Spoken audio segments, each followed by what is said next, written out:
Hello, I'm David Hunt, and welcome to Bent TV. My guest today, he thinks he knows it all. You know, he's been there, done that, done everything. Started off, cleaning toilets, and then graduated to sweeping floors. And then, he's an award winner, acting, singing. That's an interesting story in itself. Thinks he's a comedian, debatable. Produces a lot of stuff, directs people. You name it, he does it. Mostly in the comedy sector, but looks out of that along the way as well. Is currently, he flew back from Brisbane just this morning to be on this show. So that's how busy he is, doing all the circuits. But we'll get into that. He's also known for often performing on stage with a fishbowl as a drinking vessel. He's the one and only Wes Snelling. Yes. Yeah.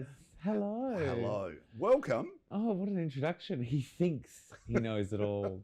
It's true, though. I do think I know it all. So tell us, you as a kid, where'd you grow up?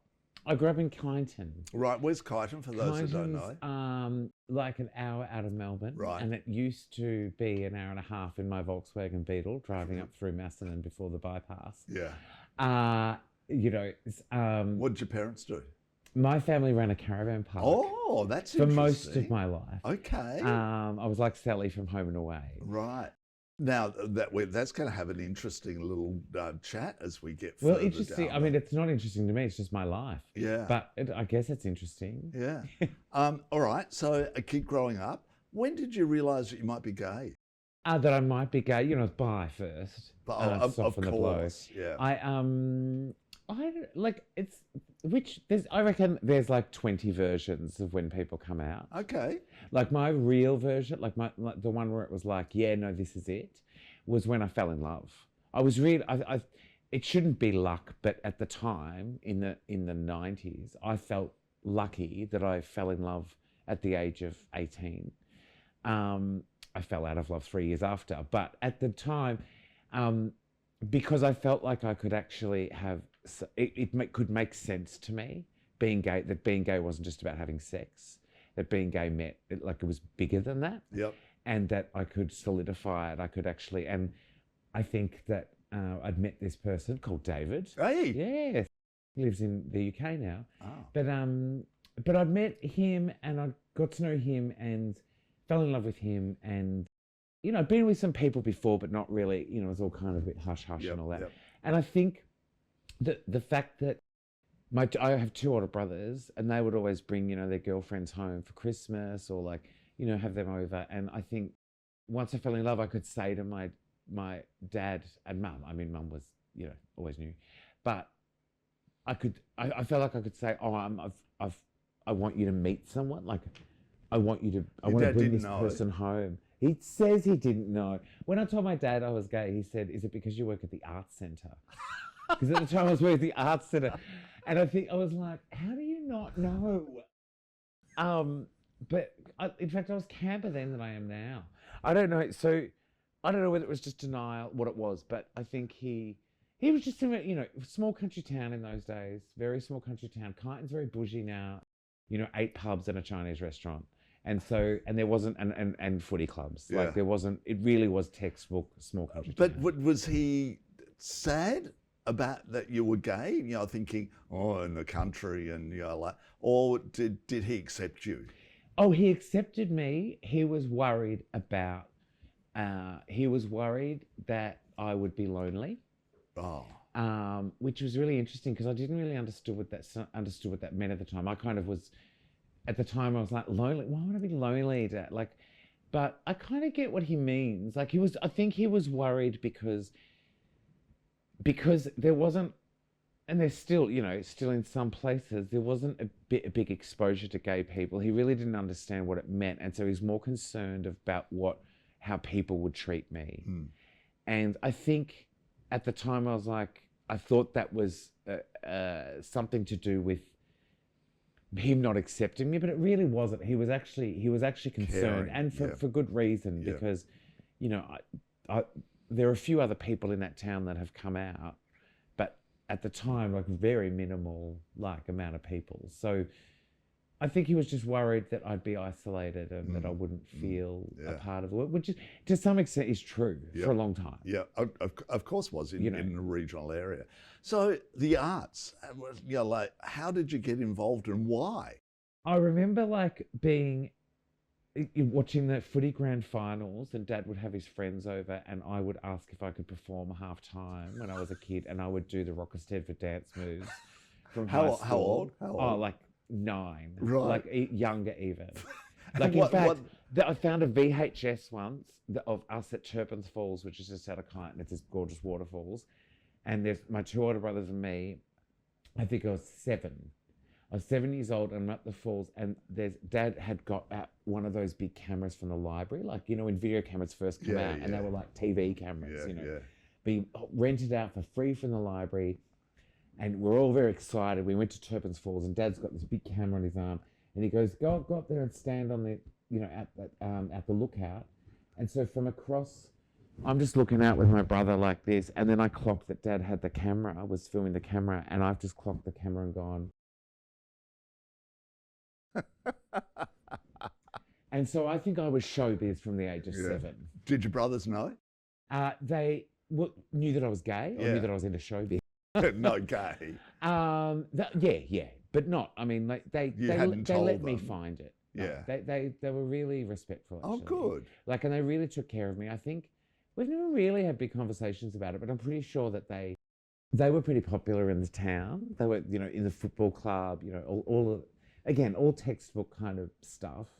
And I was in year 7 when my brother was in like year 11 or 12, and I remember it wasn't that I was being like physically bullied, but I was just being kind of like, you know, that kind of Wes thing. And my brothers, I felt like they were having words to some people. Oh. You know, kind of going. You've "Don't never had go that anywhere near my conversation, brother." though? Oh no, we have, but I think there was just a general understanding to not go anywhere near me. Yeah. Oh, fantastic. I think them. I was protected by them. That is absolutely Yeah, I brilliant. was- And you get on well with them now? Oh, 100%. Yeah. They're like my best friends. Oh, brilliant. Yeah. And you said one lives in America. And One you go lives to in see America, him. my other still lives in, Yeah. well, not still lives in Kyneton, lives in Kyneton. Oh, wow. Wow. And my niece and nephew go to the same school I went to, and there's Wow. and what I love about this is that when I was growing up, I was always like Darren's brother and Russ's brother, and now my niece and nephew that are my brother's kids say when they're in Kyneton, they go, "Are you related to Wes Snelling? Is he your uncle?" I'm like, "Yes, made it." Wow. So Fantastic. that makes me happy. That's fantastic. Let's talk about the arts. You know, like, so how did it all start? You know, what was your first step into the art? Even though I wasn't really encouraged for no other reason than just wasn't to do music or theatre or anything like that. Like, I was around it. Like, Dad, we used to go to country music festivals a lot, actually, around Australia. Yeah. When I say around Australia, regional Australia, I'm not talking like Tamworth. We would be like Okay, going to that's what Werribee Country Music Festival. That's what I was thinking, Tamworth, right? But I kind of grew up around that. Right, yeah. And I you know, there was always, and my dad was the president of the Lions Club. Like, he's a showman. And I got involved. I used to go with my nan ballroom dancing every Tuesday night. Like, I think I kind of like naturally, that's what I edged towards. But having said that, I must have really wanted to, because my brothers didn't. Yeah. You know, they were more in football and basketball. yeah. So I tried that, but I would just on the field. Well, but what about when you left school? What did you do? I wanted to study theatre, Yeah, and I auditioned for NIDA and for VCA. And I always got into VCA, and Dad was really rapt because I got really good scores in year 12 because I didn't have many friends, so I just worked really hard. Anyway, I got a really good score, and Dad was like, and rightfully so, again, he wasn't trying to steer me away from theatre, but he was basically going, "You've got really good grades, you're good at maths, you should do commerce. Because, like, you know, you think about money." And I was like, "Oh, but I just want to go run away with a circus." Yeah. But so I took his lead, and I went. But and I did that's all commerce. good parents do that, don't they? And then I you get it sort it now out completely yourself. because now that I am actually professional in the industry, it's like the number one lesson to learn is figure out how to do tax, figure out how to get an ABN and make it work, and know what the pay rates are. So actually, absolutely, it's smart. Fantastic. And so But I did commerce for a year. That was the Right. first thing. And then commerce arts. And I kind of started subtly moving more into the arts version. And I ended up going to Rusden, which is no longer around, but it was like a great university. Rachel Griffiths went there. Yeah. I hear about it a lot. I think yeah. Frank Woodley. And Yeah. it was just a really good university to learn all aspects of the arts. Mm. And so I ended up dissing. I just was like, I'm done with commerce. And I went over and also the other side of that, if you're talking about coming out, that's actually where I truly came out. Oh, of course you would. Because I found my people. Yeah. I was around, it was like, oh, right, I'm not alone. Okay, so acting, where did the comedy come into play? Because that's how you're known. It is now. I remember in high school, I used to be up the back making people up, but I wasn't a clown. I was just more like a whisper up the back. And I think comedy obviously comes out of tragedy. Not saying I have tragedy in my life. It's just more that I did grow up around a lot of darkness with, my family managing caravan park, lots of low socioeconomic communities. And I kind of grew up around people making light of really heavy situations. But I think when I realized I was a funny person was actually in contemporary dance at Rusden at uni, because I got into contemporary dance. I can move, but I'm certainly not a ballet, ballerina. But I was in contemporary dance, and I'm pretty sure I only got in because I was the only male who auditioned. Right. But anyway, I got in, and I just found contemporary dance so hilarious. And so I would be up the back, and not on purpose, but I just kind of became a clown. I would just like, and I don't mean clown as in party clown, I mean comedy clown as in like, I just saw the funny in the earnestness of some people taking contemporary dance really seriously. And not to diss contemporary dance, I love watching it. It just felt so odd to me that every description of everything, it just felt so, and so every time I had to do like a composition solo piece, I would just like put Tori Amos on and grab a white sheet and swing it around and just it would become like a one-person comedy show. So that's when I realized I could make people laugh. Right. And so when did on purpose. When did you step out onto a stage as a comedian? So actually what happened in third year uni, there was a subject called research contract, and you could basically do a whole semester. You could do whatever you want. You just had to, at the start of the semester, say what your project you want to kind of run yourself, and then, report at the end. And you had a $50 budget, which I think is a great lesson. And you could either, do it at a theatre at uni and you do whatever show you want, or a project arts-based on some level. Anyway, I was like, I want to do something in Fitzroy because Fitzroy's cool. This was, it still is, but it was like edge cool. And so the old laundry on Johnson Street, I went to a few different venues, and I knew that I wanted to sing, and I knew that I wanted to dance, and I knew that I wanted to be funny, and I knew that I wanted it to be like Bette Midler's Divine Madness concert. Awesome. And that's when I found the word cabaret. Right. And I was like, oh, this is cabaret. But cabaret was a dirty word then, but I was like, I think this is cabaret. It's got a bit of everything.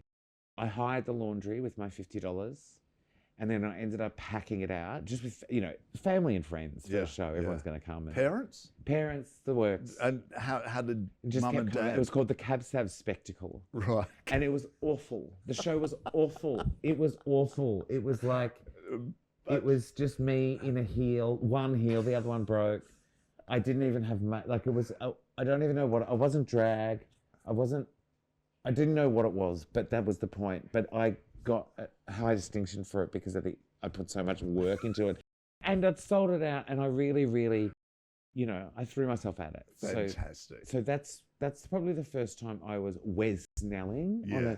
Like I'd been in shows and stuff, like been in, I'd done some theatre in high school, and But this is you. But this was me. This was like like putting myself out there as a persona. Like rather than And then for many years you worked at the Comedy Festival. My first involvement with Comedy Festival was my sister-in-law actually was doing front of house at Comedy Festival, And that's how she met my brother, who was doing production at Comedy Festival. Oh, okay. So he sort of was in the arts. So he found his way in the arts. He wasn't. He Whoa. was a shearer and he was a footballer, and he left high school and went and worked up on boats in Townsville way. And then he found himself back around and ended up going and doing, he studied just a broad thing of the arts and ended up being a lighting designer and production manager, which is now what he does in America. Right, I was going to say that, yeah. So, and so they were both at the Comedy Festival and said, hey, I was a sprightly young thing and was like, you know, side hustle job, go and do some front of house, ushering. And then just kind of then I started doing fringe festivals, and then it was like, oh, you know, because Comedy Festival's an open access festival, anyone can do it. Exactly. And I just kind of ended up putting a show together. And then I did a few years of that, and then I decided that I was like, okay, I just need an adventure. I was a bit like unsure about if this was my career again. I just was a bit unsure. So I completely randomly decided to go to South Korea and teach English for a year.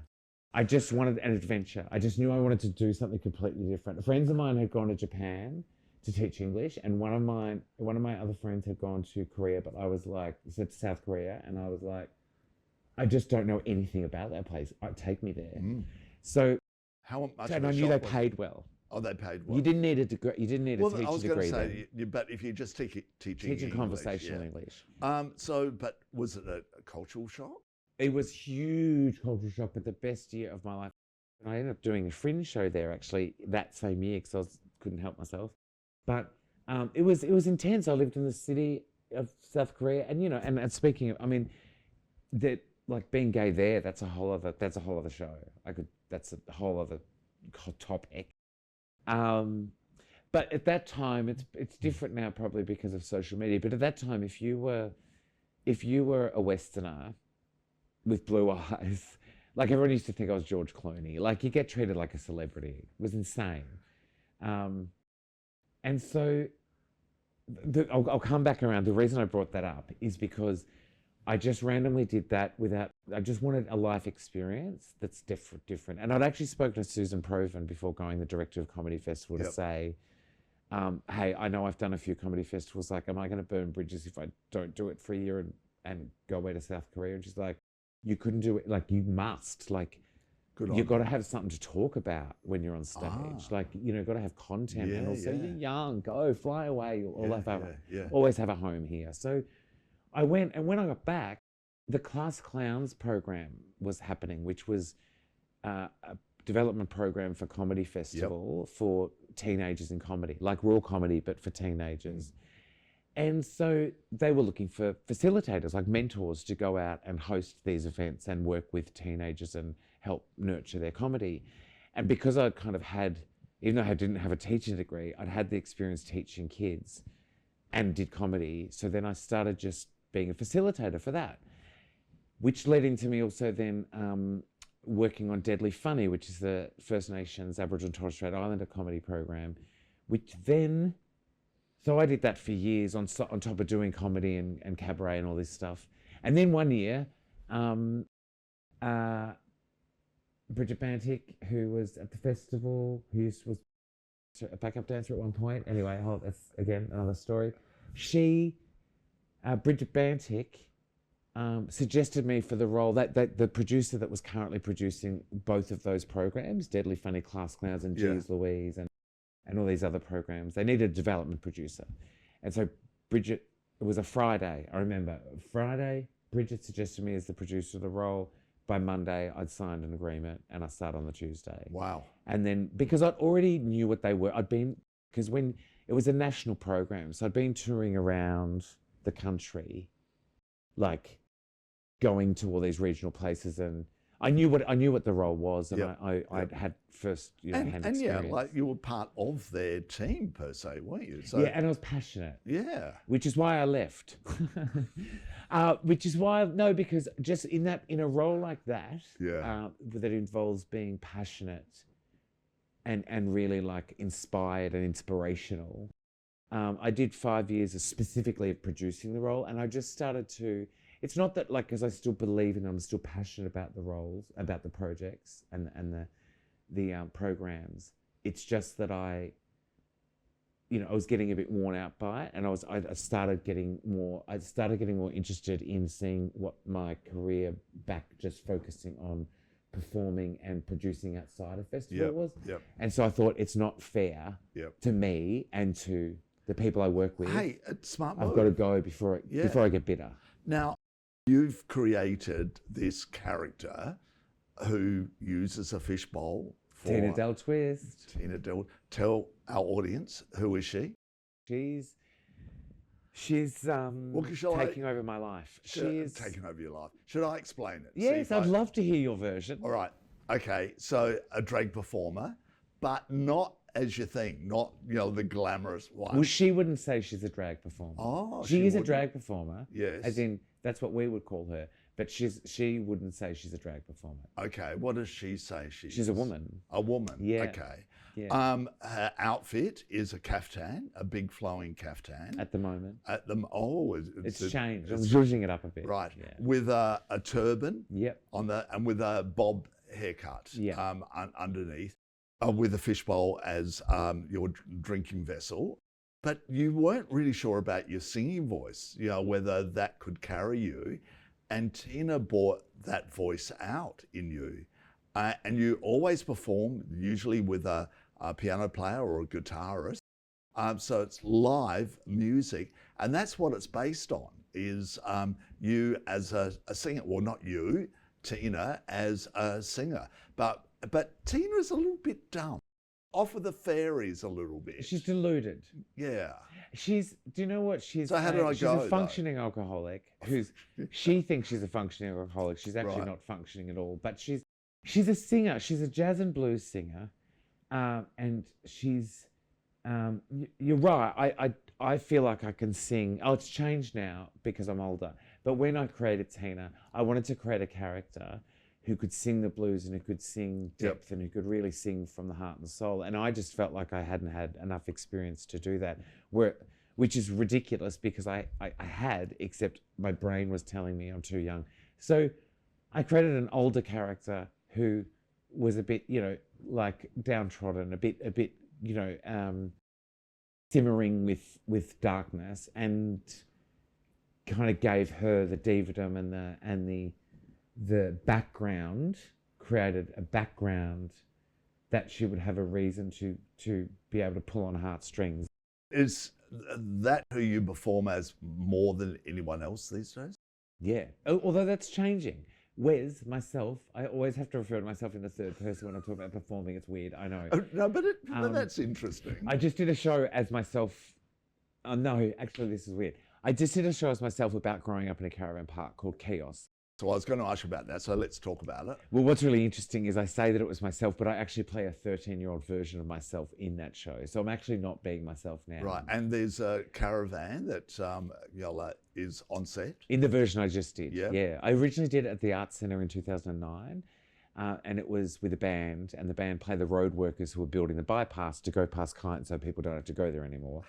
And that's kind of the premise of the show. Right. I worked in the kiosk every day after school. I'm also going to Rockstead rehearsals, all of the above. But it's about the permanent residents that lived in the park. So the show is a one-person show, was with a band. Yep. And I play all the different characters, seen through the eyes of a 13-year-old version of myself. So I just finished a version of the show, because I wanted to just revisit the script, outside as an outdoor show outside a caravan, and set up the back of Grouse in Fitzroy like a caravan park. And the audience are the tourists who come to the park. It's an hour show. They come and sit there, and young Wes meets them at the kiosk and then turns into the different permanent residents. Wow. And it's a cabaret bio-opic musical vibe. And are you going to take that on the road a lot more? So there's 3 versions I'm going to do of that show. I'm going to do a regional tour with that stripped back version of me in a caravan and some festoon lighting. Fantastic. Then I'm going to do a version where I bring the band back in, because the music is beautiful and each character has a song. But I wanted Did you write the songs or I had a different composer for each song, and when I wrote it in 2009 with different composers who were in the band, basically I knew what the character description was of each person I was focusing on, and I gave the brief to a composer and said, okay, this character is bawdy, smokes a carton of durries a day, yells at her daughter Leonie, something real. And then I gave that to, this is an example, Ben Hendry, who's an excellent percussionist and drummer, and he composed this amazing, like, big, bawdy drum, bass hit. And then I kind of, me and him wrote the lyrics together. Wow. And then I went to a composer who was like Matt Bird, who's a really amazing, is a horn player. And that was for a song for Carol and Deanne that was, we needed a swing number because they were coming up from the country.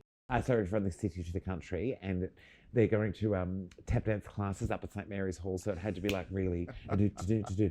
So he wrote this great song called Boom Gate. And so for this version, I wanted to strip back without the music.